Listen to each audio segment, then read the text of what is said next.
खूप चांगलं याच्या अगोदर काम केलं आणि ते आज आमच्या संस्थेची मदार त्यांच्यावर त्यांनी खूप चांगलं काम कानडे सरांच्या माध्यमातून आणि सर्व स्टाफच्या माध्यमातून होते। आज आपल्याला लोकसभेला सामोरं जात असताना पुन्हा एकदा आपल्या सगळ्यांना एकूणच देश पातळीवरची परिस्थिती पाहिली तर या निवडणुकीमध्ये पुन्हा मोदींचं त्या ठिकाणी पंतप्रधान म्हणून त्या ठिकाणी लोक संधी देणार अशा प्रकारचं वातावरण पूर्ण देशभरामध्ये आहे।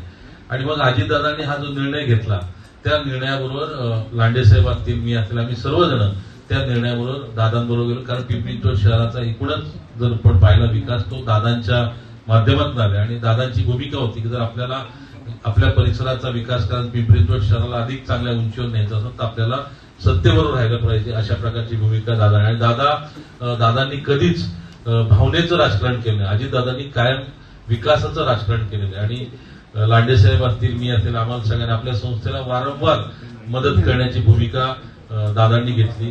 वळसे पाटील साहेब सुद्धा त्यावेळेस एज्युकेशन मिनिस्टर होते, त्यांनी सुद्धा आपल्याला त्या काळामध्ये खूप मदत आपल्या संस्थेला केली। त्याच्यामुळे आम्ही सर्वांनी पिंपरी चिंचवड शहरातले जवळपास 90% लोक हे अजितदादांच्या बरोबर राहिले आणि म्हणून आमची आपल्या सर्वांकडून अपेक्षा आहे निमित्ताने आढळराव दादा हे काम करणारे नेते आहेत आणि अजितदादांच्या पावलावर पाऊल ठेवून त्या ठिकाणी या मतदारसंघाचा विकास असेल, आपल्या संस्थेतली काही कामं असतील त्यासाठी निश्चितपणे दादांची मदत होईल।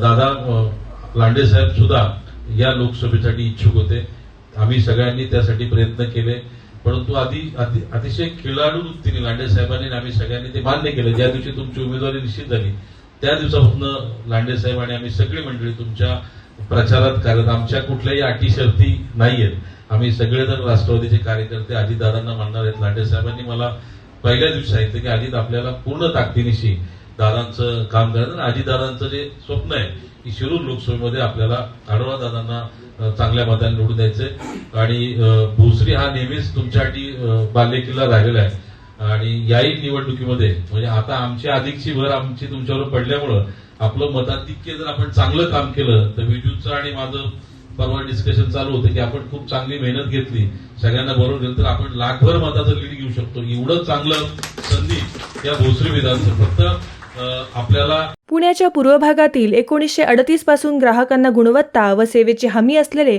अग्रवाल स्वीट्स म्हणजे नुसती परंपरा नाही तर चोखंदळ खवयांसाठी मेजवानी आहे। स्वर्गीय मुन्नालाल अग्रवाल यांच्या प्रदीर्घ वारसा सांभाळत अग्रवाल कुटुंबियांनी स्वीट्समध्ये ग्राहकांची गरज ओळखून अस्सल तुपातील पदार्थ आणि तत्पर सेवेचा वारसा जपत फूड क्षेत्रात नावलौकिक मिळवला आहे। हडपसर, गाडीतळ व आकाशवाणी रविदर्शन येथील अग्रवाल स्वीट्सच्या शाखेला नक्की भेट द्या।